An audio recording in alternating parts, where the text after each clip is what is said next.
Hey guys. Hello. What's going on? So, first off, before we get down to our group, we have a monthly event going on. So, each month we have the event that our facility holds. So this month it is laser tag. So I will pass out the flyers. There you guys go. One for you. Thank you. There's that. Yeah. So at the end of the group, you can sign up, whatever. Tim's going to be taking you guys. So a lot of the other outpatient programs are. Do you have to sign up? No, you don't have to. Okay. It's just something that our facility pays for monthly. It kind of gets everyone like a sober network. And it's free, so why not? Exactly. Will there be food? Yep, always food. Okay. Always food. And then this group, actually, at the end of the month, we have pizza every month. Oh. Yeah. So I wanted to start the group just by checking in. Anybody want to talk about their highs and lows of the week? I'll start. Okay. So, I guess my high would be that I got a job interview this week at a job that I've been waiting for a really long time. So, I'm pretty excited about that. My low is that my boyfriend and I got in a fight yesterday, and it's kind of been messing me up in the head ever since because something happened with him and another girl, and I found out about it, and he's just lying and denying all of it, and I am getting to a point where I'm so fed up with it, and I've been clean for like 30 days now, and I'm really happy about it, and I feel like I'm doing really great, but sometimes, like, when I fight with him, all I can think about is going to the bar and getting a drink, and it's really frustrating. So that was a big low for me this week. Okay, Alyssa. So that sounds like a really, really challenging situation.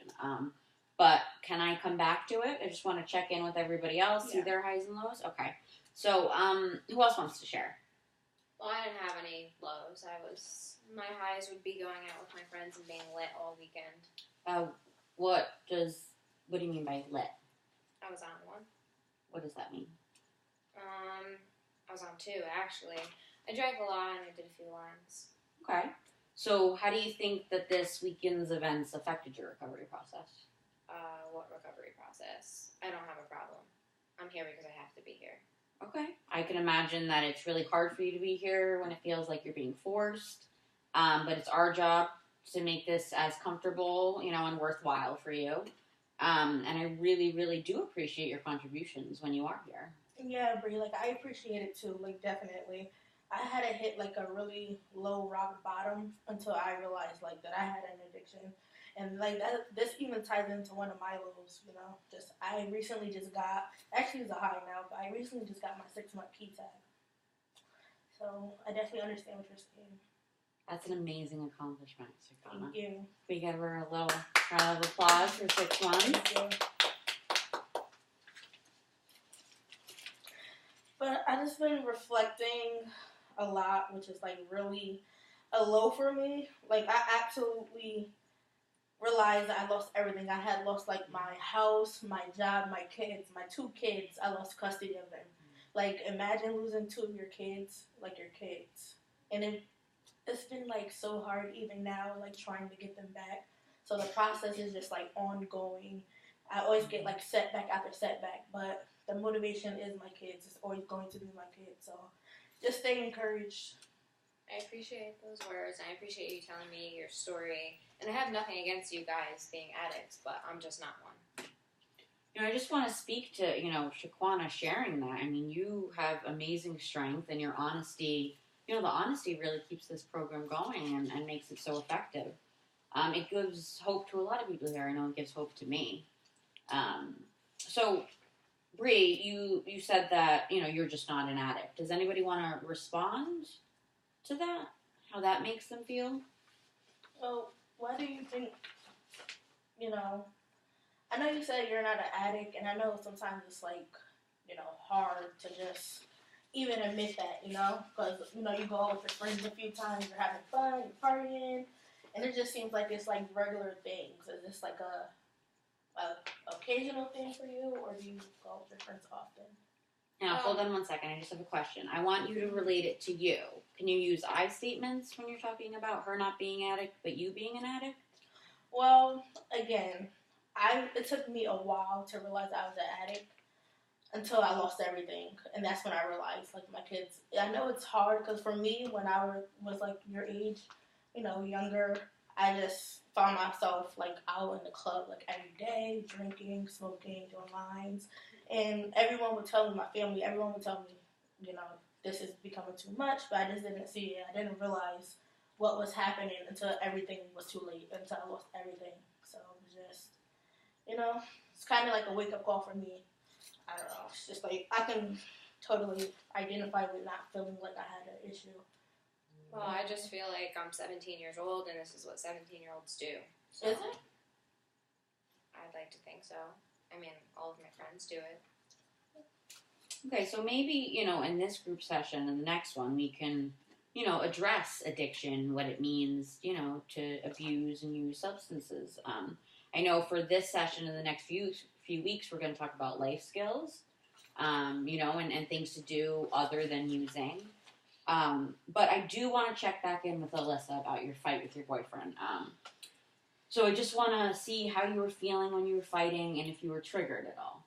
Yeah, definitely. I feel like he makes me insane half the time, and a lot of the time, sometimes I feel like our relationship is one of the things that does trigger me as a whole, because every time something goes wrong, all I want to do is run to the bar and grab a drink, like I said before, and there's just so many, so many negative things about our relationship that it just seems like the negative overpowers the positive, and with that comes me wanting to use, because at the same time I'm trying to stay recovered and stay sober, and with the negative parts of our relationship, that makes it a lot harder because it makes me so stressed out. Yeah. I mean, I know confrontation is really, really challenging in early recovery, and it's challenging for anyone in life. So I want to know more about being triggered.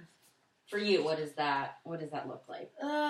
Well, like when we fight, it makes me feel a lot of emotions that I just hate dealing with. Like, I hate dealing with my emotions, which was one of the reasons why I started drinking in the first place, because every time I would feel something that made me upset or stressed out, all I want to do is drink. So now, when I feel angry or sad or upset or even happy, even if I'm celebrating something, all I want to do is have a drink, and it's really hard to try and find things to do instead of that.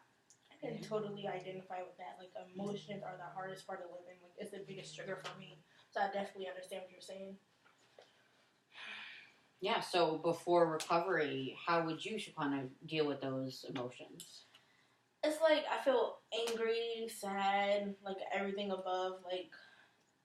And what would you do when you would feel those emotions before recovery? Well, I'll use.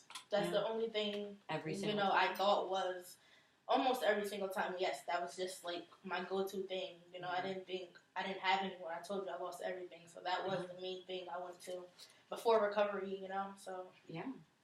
Definitely understand. It's hard to deal with emotions and not feeling like there's no one there. Yeah, emotions are tough. Mm-hmm. If you're looking for me to say something about my emotions, it's not going to happen, because that's not why I use at all. So is it just like a partying thing for you to use? Yeah. It's probably just a phase. Okay, so you don't get emotional at all. It's just... No, I don't use because of my emotions. Okay. That's interesting. Yeah, so how old are you again, Brie? 17. Okay. Yeah, I just keep thinking about when I was 17, Yeah. I was 17, I had one son, when I was 21, I had my daughter, but it's just like, and I'm kind of ashamed to say this a little, but, when my son turned 1 year old, that's what kind of when it started, my using and everything, because my son, my kid's father, well, I have two separate fathers, he wasn't there, I was abused, I was beaten, so it was like, I wasn't the mother I was supposed to be. I was young, I was your age, but it just became an issue, and then DCF got involved with my son. I ended up actually winning that case, but then I had my daughter when I was 21 years old. They got involved again, in my drug use. They were able to determine I was an unfit parent. So it was just like, at your age, I can totally understand. You think it's just fun, it's just partying, but you know, you can only have fun and party to a limit unless you know your limit, you know. So I'm not here to tell you to you're an addict or, you know, force you into seeing it, but just know that I experienced what you experienced too. So you definitely have us. Thank you. I guess it is kind of hard. Maybe I am on the wrong path. And it makes it harder that I have friends who they all just drink and do coke. And I'm around it constantly. And I don't have any family around me to steer me in the right direction. And I got DUI, so I don't have my license. So I guess I am recognizing now that you guys are talking that maybe I do have the start of a problem. Okay, can we just pause for a second? I really want to point out that Bree just got really honest, you know, and I heard a lot of self-awareness and honesty in that statement, and you know, you shared more about your life and struggles than you have in any other session, and I think that's great. You know, how do you feel about that? I guess I feel better. I don't think I'm an addict just yet. I don't want to take on that title, but I guess it's better to say things out loud, and now I'm kind of realizing that maybe I'm on my way to having a problem. Yeah, absolutely. Now, do you think these friends pose as triggers for you? Getting back to our trigger discussion? I think being around them so often, they don't really pressure me to do anything, but being around them, they just make me want to be on that level with them. Yeah. So I don't feel left out. Just remember, like, you have us. If you ever need someone, you know, not being around people that's surrounded by negative things, you have us now. So just keep that in mind. Thanks. Yeah.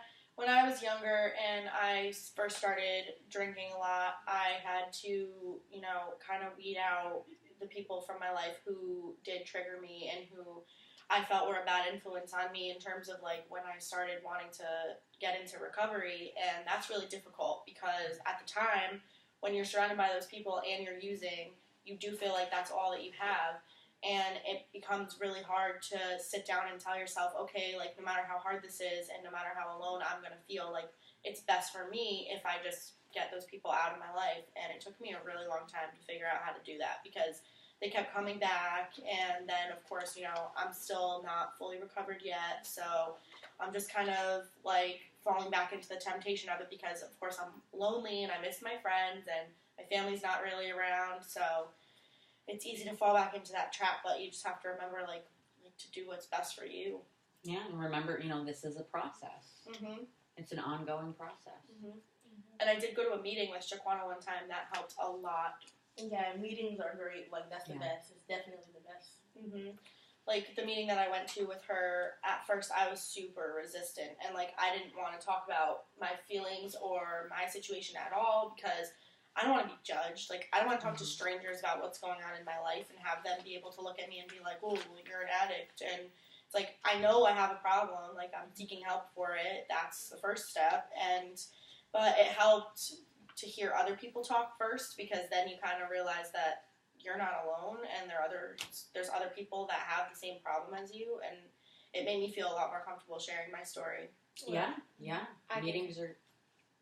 I can kind of relate to that because my first meeting I walked in and I just left after everyone started talking. Why? Because I didn't feel like I needed to be there. Everyone that was there had worse problems than I do, so I just felt like I couldn't relate and I felt bad about myself to have to be there with everybody. And I was just comparing myself to them when I knew that I shouldn't have, so I just left.